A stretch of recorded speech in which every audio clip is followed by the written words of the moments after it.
Hi, Cicera. We haven't talked to each other since we graduated from high school, right? So this makes it 9 years, I guess. Are you still enjoying that life of poverty? Anyways, I wanted to talk to you about the wedding invitation I sent you recently. You know, the one I sent you by email since I didn't know your new address. Could you hurry up and send me your reply already? Or is it that you're worried whether you'll be able to pay for the trip to the wedding venue because you're so poor? Looks like you haven't changed, Cicera. Long time no see, Rosa. Ah, so you're still doing that running joke of yours where you set me up as being poor and make fun of me for it. Huh? What do you mean my running joke? But you are actually poor, right? I've been telling you this since we were in elementary school, but my family isn't as poor as you make us out to be. Huh? Listen up. Your family is poor and my family is rich. You see, you call someone like me, who lives in a mansion and is the daughter of a CEO, rich, and you call someone like you, who lives in a tiny 2DK apartment, poor. Do you understand that? Sure, you may be able to barely get by, but you're poor compared to me, all right? But it doesn't make sense to judge how rich or poor someone is based on the size of the house they live in. Just because someone doesn't live in a luxurious house doesn't mean that they're poor, you know? Besides, I already told you why my family lived in a 2DK apartment instead of a house when we were kids, right? Oh, yeah, it was something about how your father was the eldest son of his family and that he would eventually inherit his parents' house, right? There was tension between your mother and her mother-in-law, so you guys decided to live separately from her for the time being, or something? Yes. We now live in that house, the one my father inherited after his parents passed away. Yeah, I get it already. Even if a poor person inherits a house that belonged to a poor person, it doesn't change the fact that they're still poor. It's basically the same thing from my perspective.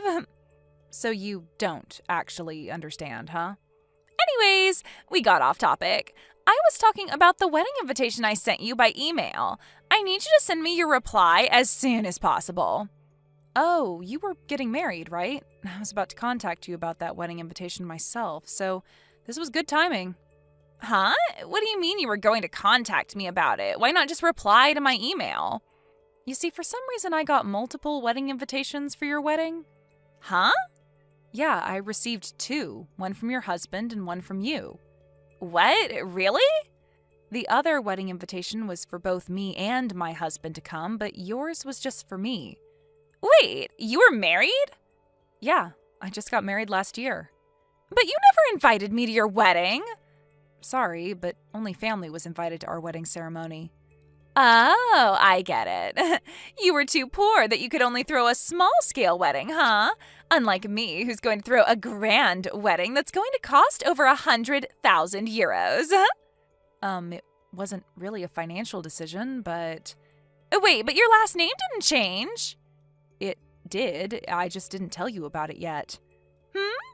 I'm sorry, but I'll have to delete the wedding invitation you sent me and reply to the one inviting both me and my husband instead. It would be weird if the two of us went to the wedding with separate invitations, right? Well, I guess it can't be helped. I guess it was bad management that we accidentally sent you two wedding invitations. It doesn't matter, though, because you're still going to be coming to the wedding, right? It's fine as long as that's the case. Yep. Thanks for understanding. All right, I'm going to reply to this other wedding invitation inviting me and my husband instead of yours. I'll make sure to reply by the end of this week. Yeah, all right.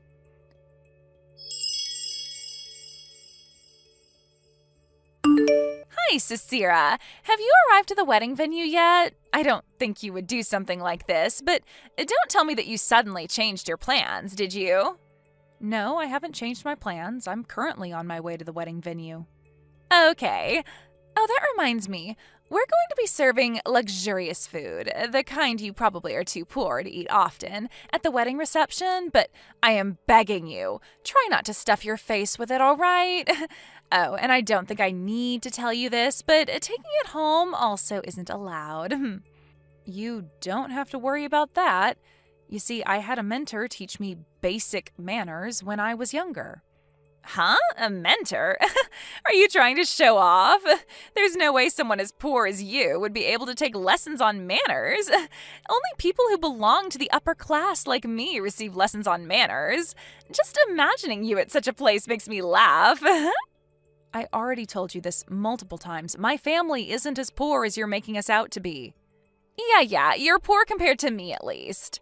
By the way, you're probably worried about the wedding gift that you're going to have to give us, right?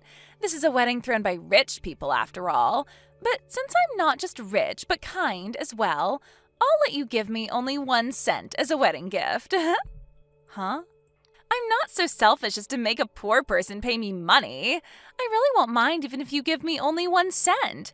You see, my husband is also extremely rich, which means that this is kind of a celebrity marriage. Most of the other people here are also from the upper class, so we're just going to receive the wedding gift money from them instead.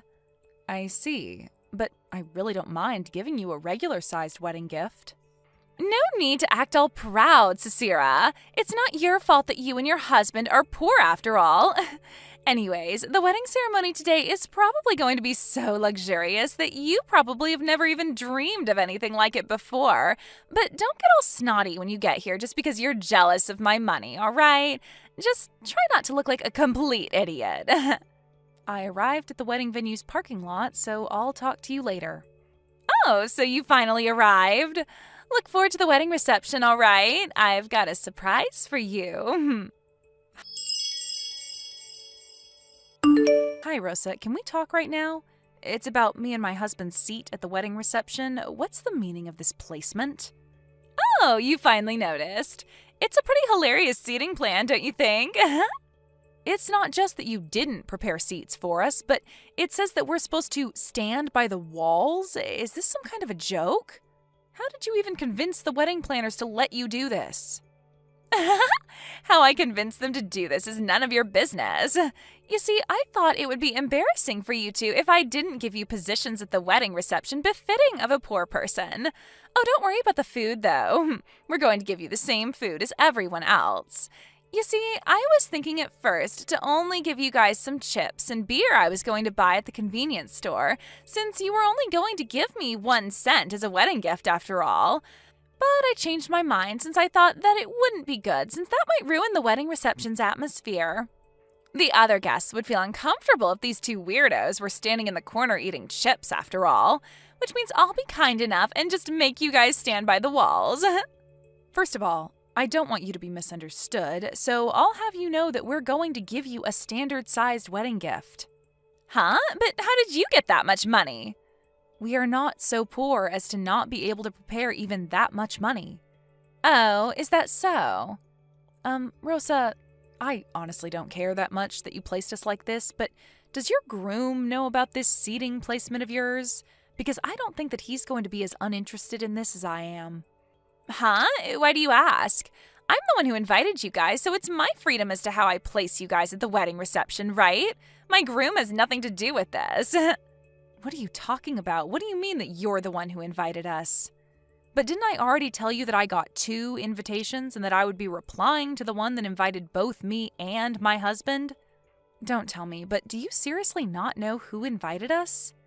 It was your groom that invited me and your husband. What? Oh, that's right. What do you mean, that's right? Did you not see the guest list? You looked at the guest list and then came up with this seating placement, right?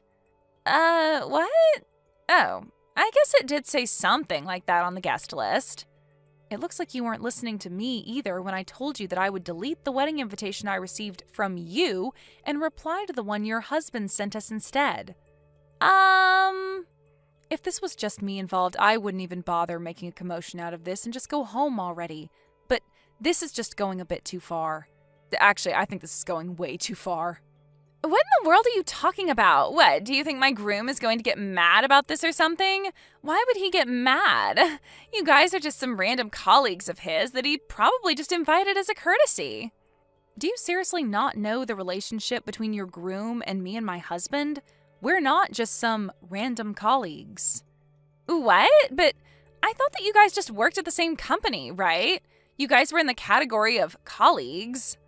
Well, yeah, I guess we are his colleagues, but It's really more than that. First of all, I'm the CEO of the company your groom works at as a senior executive manager. What? You're the CEO? That doesn't make any sense. You see, my great-grandfather was the one who founded this company. I inherited it 1 year ago, and I'm currently its 4th CEO. My husband, by the way, is the company's vice president. Huh? No way. You've got to be kidding right now. But the company my husband works at is one of the largest in its field. There's no way someone as poor as you is actually the great-granddaughter of its founder and also the current CEO. It doesn't make any sense. I mean, your father was just a regular employee, right? Why would a CEO be living in a tiny 2DK apartment like that anyways? No. My father was already the CEO when we used to live near each other. Like I already said, just because someone doesn't live in a luxurious house doesn't mean that they're poor. What? I already told you we only lived in that 2DK apartment since my father was about to inherit his parents' house, and we were planning on moving there soon. You didn't tell me anything about this. I think I did. Several times, actually. Even your parents knew about this. Whatever I said to you, you kept calling me poor for some reason, so eventually I just got tired of explaining it to you. Besides, I didn't like how you kept boasting about your parents' job, since it felt like you were making fun of people who worked in different fields. Huh? What even is that? Oh, and there's one more thing I need to tell you. What is it? Did you know that my company is the largest trading partner of your father's company? What? Really? I seriously don't know how you've been able to live your life until now not knowing any of this, when both your father and your groom have ties with our company. Actually, I guess it isn't that surprising, though. Knowing you, you probably just ignored what everyone else told you so that you could continue living in the reality you made up in your head. Anyways, I heard that you managed to make our seating arrangements like this by lying to the planners this morning, right before the wedding ceremony started, about who we actually were, and basically forced them to change the seating arrangements that were already decided as we were your groom's guests. Yeah, but don't you think it's only natural to assume that someone is poor if they live in a tiny 2DK apartment like that? Not if that person told you several times that that wasn't actually the case. You messed up big time, Rosa. For your groom, my husband and I are his superiors as the CEO and vice president of the company he works at. And as for your father, we're the heads of his company's most important trading partners. And you insulted us like this by making us stand by the walls because you refused to believe what I told you. Not that this would be okay even if we were actually poor. What? Well, that's it from me. I was able to find out your intentions behind this seating arrangement you came up with, so I think I'll leave it to your groom and parents now, because I, for one, am honestly just glad that I have an excuse to go home. What? Me and my husband are guests of your groom, so they're probably going to check the seats of your groom's guests first. Wait, what? Well then, me and my husband are going to go home now. No, why are you going to go home? But if you go home now, this is just going to make what I did look even worse. But I heard that your groom is already talking about canceling the wedding ceremony. He's going to cancel it? Goodbye then. Wait, don't go!